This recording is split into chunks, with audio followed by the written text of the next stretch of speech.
everyone. So it is that time of the month where we deep dive into what your home is worth in your neighborhood. Wisteria Lakes has really been a neighborhood that has stuck out to me in Central as one of those premium to higher end neighborhoods, and the numbers really show that. I did take a small break during December and January with this, just to kind of give everybody time with the holidays to recover, recuperate, and spend time with family.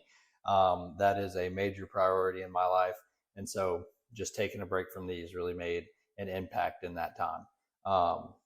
So without further ado, we're going to go ahead and jump into these numbers. This is over the last 6 months in your neighborhood. This is kind of how I would go through and price your home. I would probably go a little bit farther back if I was going to do a full-blown CMA, just so that we would have more than 3 comps. But this is going to be really great for a snapshot, kind of give us a quick picture of what we're looking at in Wisteria Lakes. So we're looking at 2 that have sold and 1 that is currently active on the market.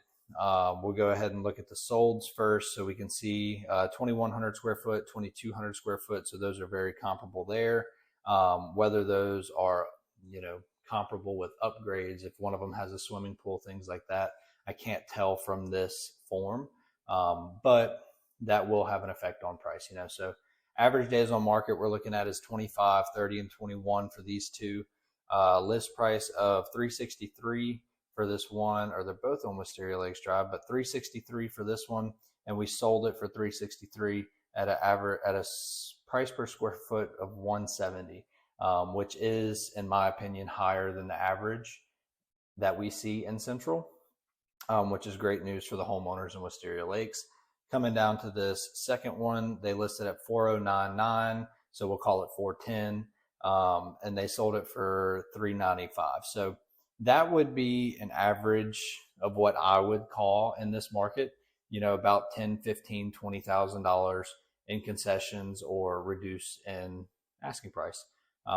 So I would call that average, but it is a really good sign to see this one up here going for exactly what they listed it for.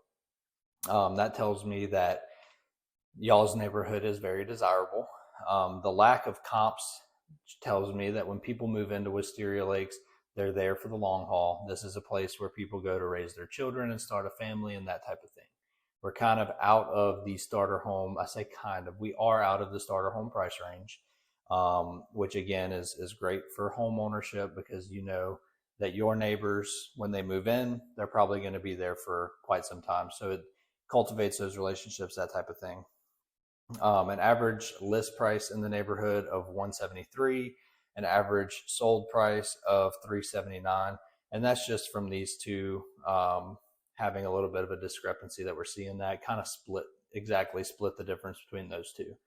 Now coming up to this one that's active, we don't have any sold information on it. We won't until it closes, and it's still active, which means that there's not a contract on it currently, but it's 2,100 square feet.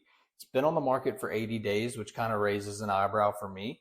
I would be interested to kind of deep dive and see if that's a pricing issue, see if there's, a roof issue, that type of thing. It's got to be a circumstance that's a little, out there, right? It's got to be something extringent with the home. I don't think that that's a neighborhood or an environmental factor for this house, but they are listed at $415, which is $193 a square foot, which is a good bit higher than what we're seeing for the comps, but it might be justified.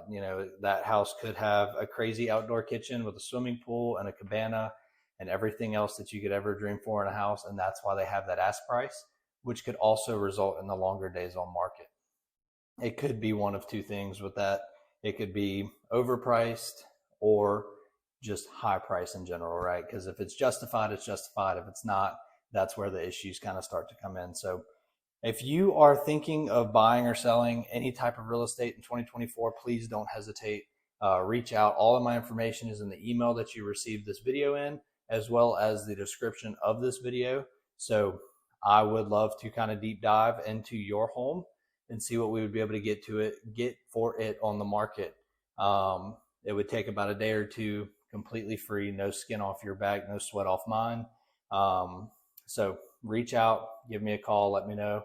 I look forward to hearing from you, working with you, and seeing you again next month. So thank you, and have a wonderful rest of your month.